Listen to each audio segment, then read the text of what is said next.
মনে অনেক কষ্ট পায়। এই তোরা শোন শোন, কালকে কিন্তু আমার জন্মদিন। আমি মাকে বলেছি আমার সব বন্ধুদের দাওয়াত করব। তোরা কিন্তু সবাই আসবি। তোদের সবার জন্য অনেক বড় একটা চকলেট কেক আনতে বলেছি। ও তাই? তুই এটা কি বলছিস বিনা? তাহলে তো ভালোই হবে। শুনেছি জন্মদিনের অনুষ্ঠানে নাকি অনেক বেলুন ফুলানো হয়, অনেক মজা হয়। আমারও না অনেক মজা লাগে। হ্যাঁ রে টিনা, বাবাকে বলেছি অনেক বেলুন আনবে, অনেক বেলুন ফুলাবে, আমরা অনেক মজা করব। তোরা কিন্তু তাড়াতাড়ি চলে আসবি।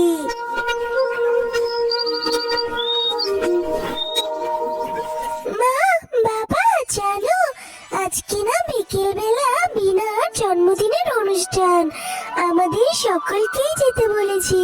আচ্ছা বাবা, বিনাকে তো একটা গিফট দিতে হবে তাই না? আমার বন্ধুকে কি গিফট দিব বাবা? তুমি কি একটি গিফট কিনে দিতে পারবে?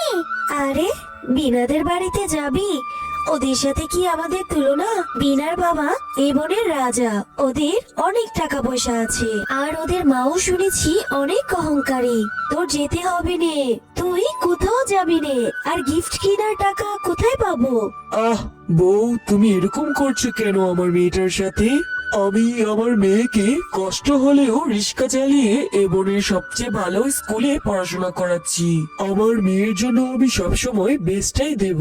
আমার মেয়ে ওর বন্ধুর জন্মদিনে একটা গিফট দিতে চেয়েছে, এটা আমি কিনে দিতে পারবো না? তুই চিন্তা করিস না মা। হয়েছে হয়েছে, অনেক হয়েছে বাবা মেয়ের। স্কুলে যাওয়ার যে সময় হয়ে গিয়েছে। একেল কি কারো আছে? সেটা বিকেলে দেখা যাবে। এখন তাড়াতাড়ি স্কুলে চলে যা। আমরা হচ্ছি গরিব, অত বড়লোক বন্ধুর কি দরকার আছে? এরপর টিনা তার বাবার সাথে স্কুলের দিকে চলে যায়। টিনার বাবা পেশায় ছিল একজন রিক্সা চালক, কিন্তু সে তার মেয়েকে অনেক ভালোবাসতো, তার মেয়েকে অনেক খুশি রাখার চেষ্টা করত। মা মিনা, আমি এখন চলে যাচ্ছি, ভালো মতো পড়াশোনা করবি, আবার এসে তোকে নিয়ে যাব। এই নাও, এই গিফটটা কিনে এনেছি, মিনা আসলে ওকে দিও। আর বড়লোক বন্ধুর বাড়িতে যাবে জন্মদিনের দাওয়াত খেতে। মিনা এই গিফটটি দেখলে অনেক খুশি হবে। তুমিও হয়েছো, একদম সবসময় মেয়ের কথায় নাচতে হবে। যখন যেটা বলবে সেটাই যেন করতে হবে। আমি তো ওখানে ওকে যেতেই দিতে চাইছিলাম না। বাঘিনী শুনেছি অনেক অহংকারী, না জানি আমার মেয়েটার সাথে কি জানি ঘটে। টিনা, আর কতক্ষণ এভাবে দাঁড়িয়ে থাকবি? চল আমার সাথে। আজকে তোর বাবা আসতে এত দেরি করছে কেন? আমার বাবা গাড়ি পাঠিয়েছে, আমার সঙ্গে চল, যাওয়ার সময় তোকে নামিয়ে দিয়ে যাব। না রে পিনা, আমার বাবা কিছুক্ষণের মধ্যেই চলে আসবে। আমার বাবা এসে আমাকে না পেলে অনেক দুশ্চিন্তা করবে। আমি চলে যাব বাবার সাথে, তুই এখন বাসায় চলে যা। আমি তোর সাথে যাব না রে। আচ্ছা যাবি না? ঠিক আছে, না যা। তবে আজকে বিকেলে আমার জন্মদিনটা কিন্তু অবশ্যই আসবি। তুই না গেলে আমার ভীষণ মন খারাপ হবে, আর তোর কোনো কিন্তু গিফট আনতে হবে না। টিনা, এই দেখ তোর বাবা তোর জন্য কি এনেছে। তুই নাকি বিনার জন্মদিনে যাবি? এই নে, এই গিফটটা নিয়ে বিনাকে দিবি। এবার খুশি হয়েছিস তো? মা, সত্যি বাবা এটা এনেছে? আমি অনেক খুশি হয়েছি। মা, এই গিফটটা যদি বিনা পায় তাহলে বিনাও অনেক খুশি হবে, তাই না মা? আচ্ছা ঠিক আছে, যাবি যা, তবে সাবধানে থাকবি রে মা। ওরা যে অনেক ধনী আর আমরা অনেক গরিব, ওখানে যে কোনো দুষ্টামি করবি না। এরপর টিনা খুশি মনে গিফটটা নিয়ে বিনার জন্মদিনে যাওয়ার উদ্দেশ্যে রওনা দেয়। বান্টি, ভাইয়া আমাকে তোমার এই বেলুনটা দাও না। আমার যে বেলুন দিয়ে খেলতে অনেক মজা লাগে। দাও না ভাইয়া, আমি তোমাকে খেলে দিয়ে দেব।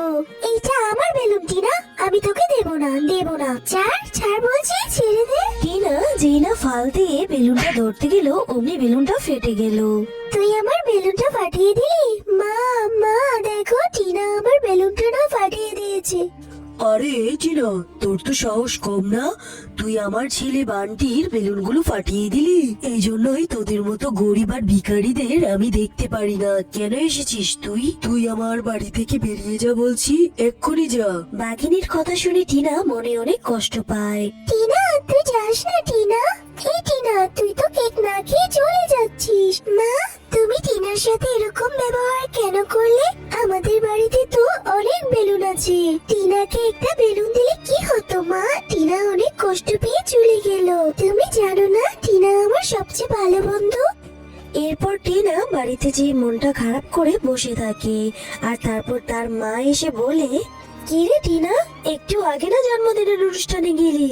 এত তাড়াতাড়ি কি অনুষ্ঠান শেষ হয়ে গেল? আর তুই এভাবে মনটা খারাপ করে কেন বসে আছিস মা? কি হয়েছে? মা, আমি না বিনার ছোট ভাই বান্টির কাছ থেকে একটা বেলুন নিতে গিয়েছিলাম।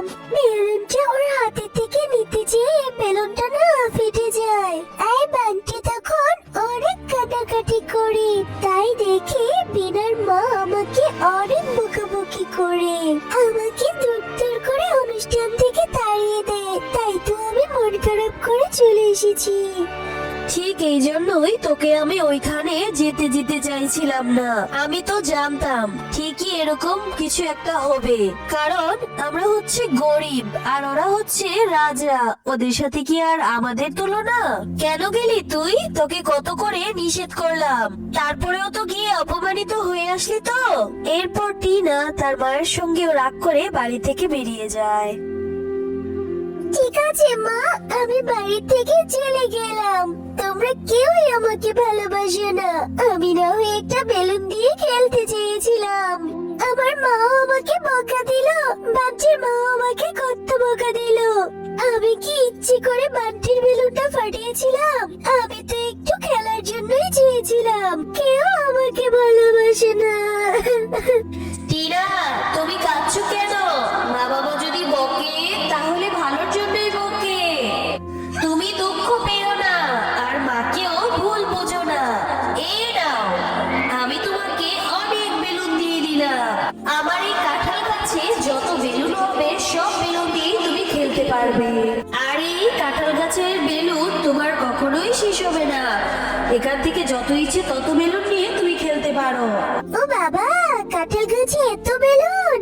কি মজা, কি মজা! এই বেলুনগুলো এখন আমার সব। আমি এখন এই বেলুনগুলো দিয়ে খেলতে পারবো। এখান থেকে অনেক বেলুন নিয়ে আমার বন্ধুদের দেব। কি মজা! কিরে টিনা, সেই কখন থেকে তোকে ডাকছি, তুই এখানে এসে বসে আছিস? তাড়াতাড়ি বাড়িতে চল। মা, দেখো না আমাদের এই কাঁঠাল গাছে কত বেলুন ধরেছে। কাঁঠাল গাছের এই জাদুর কাঁঠালটি আমাকে এত বেলুন দিয়েছে আর বলেছে এই গাছের সব বেলুন নাকি আমার। আমি নাকি এখন ইচ্ছে মতো এই বেলুনগুলো দিয়ে খেলতে পারবো। আরে হ্যাঁ, সত্যি তো দেখছি কাঁঠাল গাছে এতগুলো বেলুন কিভাবে আসলো? কাঁঠাল গাছে আবার বেলুন ঝুলছে, এটা তো একদম অবাক করা কথা। কিভাবে সম্ভব? শিয়ালিনী, টিনা অনেক মিষ্টি মেয়ে, তুমি ওকে আর বকো না। টিনা এখানে এসে অনেক কাঁদছিল, তাই আমি টিনাকে আমার জাদু শক্তির মাধ্যমে এই কাঁঠাল গাছে অনেকগুলা বেলুন ঝুলিয়ে দিয়েছি। এই বেলুনগুলো দিয়ে শুধু টিনাই খেলা করতে পারবে। আর এই গাছের বেলুন কখনোই শেষ হবে না। আর এই গাছের বেলুন শুধু টিনাই ছিঁড়তে পারবে। জাদুর কাঁঠাল, তুমি আমার মেয়েটাকে এতগুলো বেলুন দিয়েছো। আমি তো বুঝতেই পারছি না তোমাকে কি করে ধন্যবাদ দেব। আমার মেয়েটাকে আমি কত কিছু বলেছি এই বেলুনের জন্য। বিনা, বান্টি, টয়া, দেখ না আমি তোদের জন্য কতগুলো বেলুন নিয়ে এসেছি। তোরা জানিস আমি আমাদের বাড়ির পিছনে গিয়ে কাঁদছিলাম, তখন একটি জাদুর কাঁঠাল আমাকে এতগুলো বেলুন দিয়েছে। আমাদের কাঁঠাল গাছে না অনেকগুলো বেলুন ধরেছে। আমরা এখন প্রতিদিনই বেলুন দিয়ে খেলতে পারবো। সত্যি টিনা, তুই অনেক ভালো। কালকে আমার মা তোকে কত কিছু বলে